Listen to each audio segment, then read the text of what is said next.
Fans have shared their concerns over Jessa Duggar's marriage to Ben Seewald after noticing a strange detail in a resurfaced clip. The Counting On stars have been under scrutiny for the way they've chosen to parent their 4 kids. But now, fans have shared worries over Jessa's relationship with Ben, 27, despite their 8 years of marriage. One reshared an old clip on Reddit from 19 Kids and Counting, originally aired in May of 2017, that showed the reality star discussing her love language style with her mom Jessa Duggar, now 55.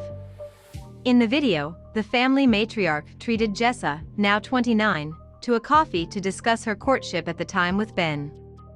"I am in a courtship with a wonderful man named Ben Seewald, and we've been courting for about 4 months now," the TV personality explained in a confessional.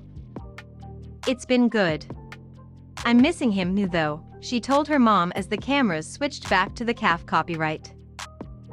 "So he's like super emotional, like a feeling kind of person, and I'm really not, you know that," Jessa admitted. She continued, "I'm kind of just like, cut and dry, and so he's always texting me like the sweetest things. He's like, if I had all the flowers in the world, all the rose gardens in the world, I'd give them all to you. And I'm like, where would I put him?" Michelle then offered some relationship advice to her daughter, saying, "Even though I know that typically you just are real, you know, plain and simple about things, you probably should say something like, 'Oh Ben, that is so sweet, oh thank you.' However he expresses love is probably the way that he receives it as well.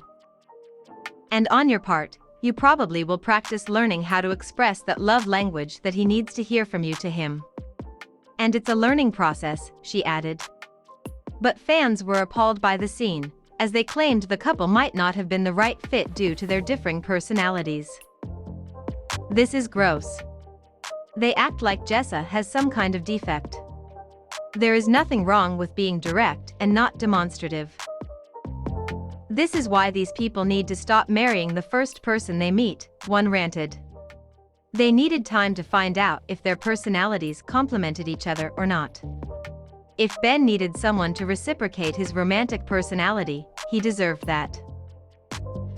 If Jessa can't do that for him, she deserved someone who fit her better too, the user explained. She would have had much more fun with someone who also had a dry sense of humor and could push her, intellectually I mean.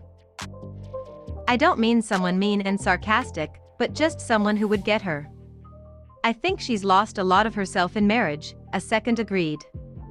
A third noted, she could have been more tactful in her response, but yeah, this was clearly a sign that they were not a good match. It's sad that they encouraged her to double down and change her personality rather than end the courtship. I think it's sick. Michelle's response is gross. Others is not as gross, but close.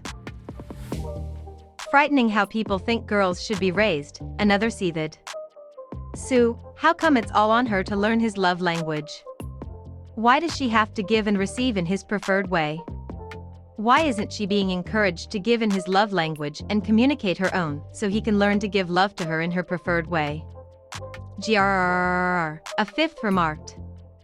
They think that Jessa having her own romantic style is some sort of bad thing when that is not the case, a final mentioned.